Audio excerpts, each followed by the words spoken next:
성도 여러분 반갑습니다. 한 주간 동안 평안하게 잘 지내셨습니까?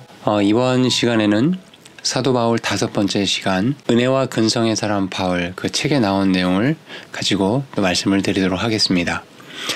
제목을 이렇게 정해봤습니다. 바울과 바나바 함께하는 사역의 본질 3가지. 자, 이런 제목으로 함께 말씀을 나누고자 합니다. 오케스트라에서 가장 연주하기 어려운 악기가 무엇이냐라는 질문을 유명한 지휘자인 레너드 번스타인에게 질문을 했다고 합니다. 그랬을 때 그가 대답하기로는 수많은 악기 중에 가장 연주하기 어려운 악기가 바로 제2 바이올린이라고 대답을 해 주었습니다. 제2 바이올린은 제1 연주자를 보조하면서 다른 악기들과 연결고리가 되어 주는 역할을 하는데, 복잡한 리듬, 어려운 리듬을 연주해야 하는 게 바로 제2 바이올린 연주자의 역할이었습니다. 자, 이게 왜 어렵냐? 제1 바이올린 연주하는 그 사람과 똑같은 열의를 가지고 제2 바이올린을 연주하는 연주자를 찾기가 어렵기 때문에 이 제2 바이올린 연주자를 찾는 게 쉽지 않은 일이라고 오케스트라에 관련된 사람들은 대답을 합니다. 또 그런 연주자는 제1 연주자만큼 실력이 뛰어나지만 자신을 드러내지 않는 받침의 역할을 하는 게 또 제2 바이올린 연주자라고 합니다. 제2 바이올린 연주자가 제 역할을 다 하지 못한다면 멋진 오케스트라의 선율을 우리는 들을 수 없을 것입니다. 음악이든 또 우리의 삶이든 우리의 신앙이든 묵묵하게 자신의 맡은 소임을 다 하면서 전체적인 오케스트라가 아름답게 울려 퍼질 수 있도록 역할을 하는 제2 바이올리니스트와 같은 사람이 이 세상에 여전히 필요하고, 우리의 신앙에 또 기독교 사역에 그런 분들이 필요함을 오늘 함께 나누고자 하는 얘기 속에서 먼저 서두로 얘기를 던져보았습니다. 제2 바이올리니스트와 같은 사람은 하나님의 사역 속에 늘 존재했습니다. 모세에게 있어서 아론이 바로 그러한 역할을 했죠. 또 다윗에게 있어서 광야의 생활을 보낼 때 함께한 용사들과 함께한 사람들이 있었습니다. 사무엘기상 22장 2절에 다윗이 아둘람 굴로 피했을 때 그와 함께 하려고 모인 사람들이 있었다라고 성경은 고백하고 있습니다. 또 마틴 루터에게는 필립 멜란히톤이라는 사람이 제2 바이올린 연주자처럼 그를 잘 도왔습니다. 또 무디에게는 아이라 생키라는 사람이 있었어요. 그래서 이 무디가 전직 구두 수선공으로 세련되지 않는 그런 어투와 어떤 언행들을 했을 때 그 일을, 부족한 점들을 이 아이라 생키라는 사람이 잘 돕고 협력을 해서 19세기 미국과 유럽의 복음 사역이 흥황하게 하는데 귀하게 쓰임을 받았습니다. 사도 바울에게 있어서 제2 바이올리니스트와 같은 역할을 해준 사람은 바로 바나바입니다. 하나님께서 한 사람을 위대한 일을 성취하도록 부르실 때 그를 섬기고 돕는 사람들도 함께 부르신다는 사실을 기억하시면 좋겠습니다.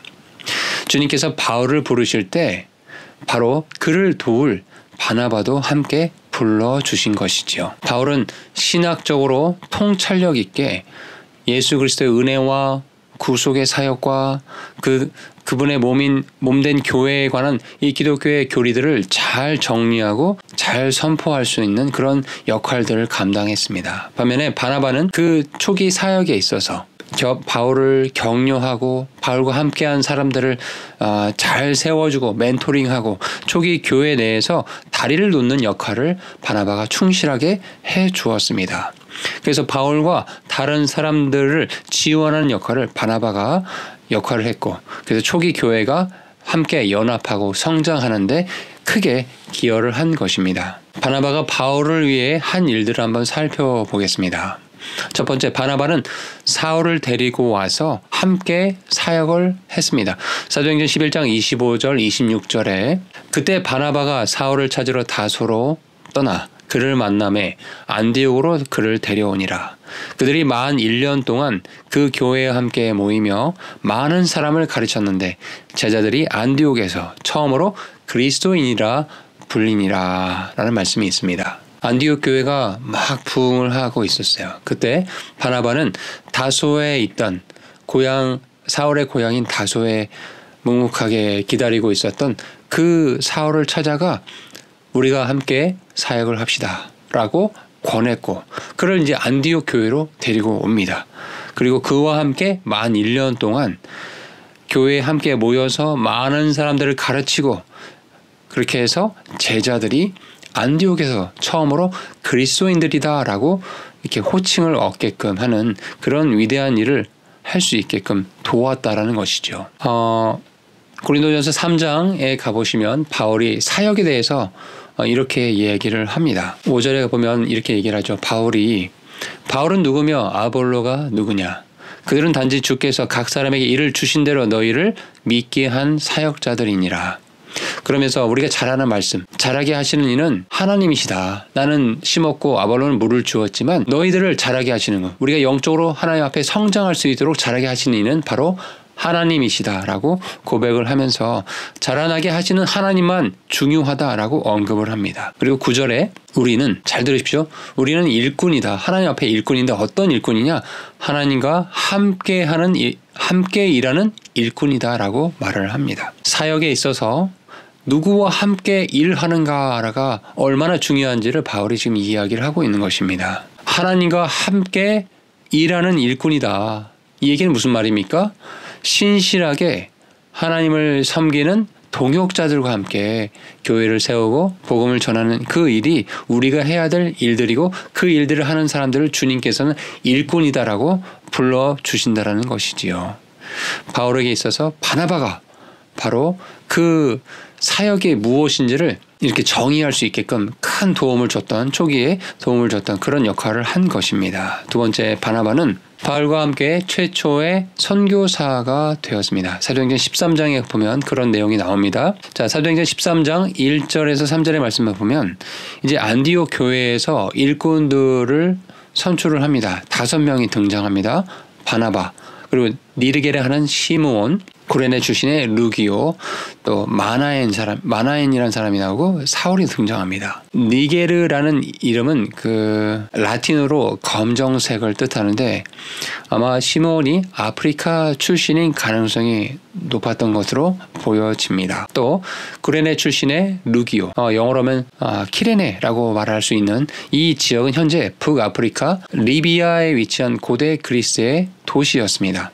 루기오는 바로 그 지역 출신으로 추정이 되고 키레네에서 상당한 유대인 인구가 있었고 루기오는 유대인이거나 기독교로 개종한 유대인이었을 것으로 보여집니다. 그리고 마나에는 분봉왕 헤롯과 함께 자란 것으로 묘사가 됩니다. 이는 그가 그 당시 지배 엘리트와 긴밀한 관계에 있었음을 또 시사해주고 있습니다.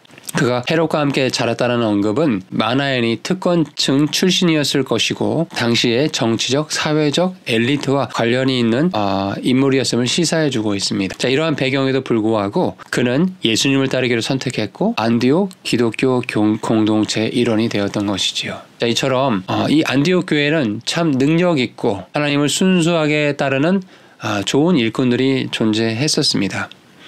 바나바와 바울은 이 안디옥 교회의 첫 목회자들이었고 성령의 세우심에 따라서 세계 선교의 천문을 여는 선교사가 됩니다. 그 뒤에 말씀에 가보시면 성령께서 나타나셔서 이제 그 5명들 가운데 바나바와 사울을 따로 떼어내어 이제 선교 여행을 보내심을 받도록 한 것들을 우리는 보게 됩니다. 자, 함께하는 사역에 영원하고 본질적인 요소가 3가지가 있습니다.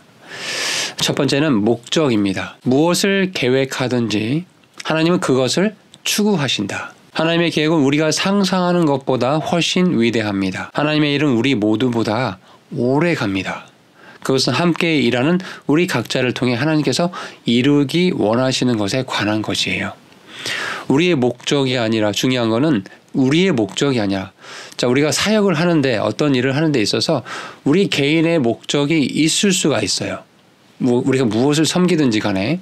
그런데 중요한 것은 우리의 목적이 중요한 것이 아니고 그분의 목적, 우리 하나님의 목적이 중요하다는 거예요. 자, 이것을 우리가 사역을 할 때 반드시 기억을 하셔야 됩니다. 사람 편에서는 주님과 함께 하고 있는가, 우리가 무슨 일을 할 때 이것을 늘 점검해야 하는 것입니다. 두 번째, 누구를 택하시든지 하나님은 그를 쓰신다. 성경은 분명 순결하고 거룩한 가운데 행하라고 반복해서 말씀을 하고 있습니다. 자, 근데 우리가 기억할 게 있어요. 비록 하나님께서 우리를 쓰시기로 택하신다 하더라도 우리의 불완전함이 결코 완전히 사라지진 않는다는 점을 기억하셔야 돼요. 그러니까 만약 저와 여러분이 우리의 소망, 어떤 관심 이런 것들을 어떤 한 사람에게 고정을 시킨다면 머지않아서 상심하게 될 거예요. 왜? 모든 사람은 인격상 결함이 있기 때문입니다. 그러니 우리가 기억할 사실이 있어요. 어떤 사역을 할 때, 어떤 선교임을 할 때 하나님이 택하신 사람은 완전하지 않다. 완벽하지 않다. 우리 교회를 한번 둘러보세요. 여러분이 속해 있는 공동체를 한번 둘러보세요. 완벽한 사람, 결함이 없는 사람은 없습니다. 우리가 그 현실을 받아들이고 우리의 불완전함으로 인해 그분을 더욱 신뢰할 때 우리는 하나님과 함께 일하는 일꾼이 되는 것입니다. 세 번째, 어디를 택하시든 하나님은 보내신다. 장소에 관한 얘기거든요. 하나님은 은사 있는 사람을 어떤 공동체에 보내시기도 하고 은사 있는 사람을 다른 곳으로 데려가시거나 데려오시기도 한다라는 거예요. 그분이 선택하신 장소는 우리가 원하지 않는 곳일 수도 있어요. 근데 중요한 것은 하나님은 그분이 택한 사람들은 그분이 택하신 곳으로 반드시 보내신다라는 거예요. 그러니까 우리에게 중요한 것은 하나님이 우리를 택하셔서 어디를 보내시든지 순종하는 마음이 필요하다는 것이죠. 오늘 바울과 바나바 이야기를 하면서 특히 바나바에 대한 얘기를 말씀을 드렸어요. 바나바는 마치 바울에게 있어서 바이올리니스트와 같은 사람이다라고 말씀을 드렸습니다. 어떤 직분이 나에게 맡겨지지 않았다 할지라도 주님이 원하시는 것을 찾아서 꾸준히 행하고 겸손하고 성실하게 행했던 바나바와 같은 사람을 교회가 필요로 하지 않겠습니까? 자, 우리가 성경 기록을 잘 보시면 사실 이제 사도행전 중후반부로 갈수록 바나바의 이름은 거의 찾아볼 수가 없습니다. 그럼에도 불구하고 바나바는 결코 실망하거나 낙담하지 않고 자기가 할 수 있는 부분, 자기가 신앙의 양심으로 이렇게 해야 된다라고 생각하는 부분은 반드시 그 일을 행했다라는 것이죠. 참된 신앙인은 결과만을 추구해 1등이 되어야 한다고 외치는 자들이 아닙니다. 우리의 매일매일의 삶 가운데 어떻게 하나님 앞에 우리가 살아가는가, 그리고 우리에게 주신 그 은사, 재능 안에서 최선을 다하고 있는가, 또 그리스도와 항상 기도로 교제하며 말씀을 주야로 묵상하며 우리의 삶에 그 말씀을 적용시키며 살아가고 있는가, 이런 것들이 중요하다는 것이죠. 오늘 이 바울과 바나바의 이야기를 말씀드리면서 함께하는 사역이 중요한데 결국 어떤 사람이든 하나님이 택하신 어떤 사람이든 제2 바이올리니스트와 같은 사람이 반드시 있어야 된다. 그 사역에 그렇게 됐을 때만이 그 사역이, 그 섬김이 아름답게 빛을 발할 수 있다라는 말씀을 드렸어요. 여러분은 바나바가 될 수 있으십니까? 무명하게 이름이 많이 알려지지 않다 하더라도 하나님 일을 정말 잘할 수 있는 능력 있는 겸손한 사람을 발견하면 직접 찾아가서 그와 함께 격려하고 우리와 함께 일하자라고 권할 수 있는 그런 넓은 마음을 가진 사람이십니까? 오늘 한번 이런 것들을 생각해 보시면서 내가 하나님 앞에 어떤 사람으로 서야 될 것인가, 그런 것들을 생각해 보는 또 한 주간 되시면 좋겠습니다. 평안하게 지내십시오. 샬롬.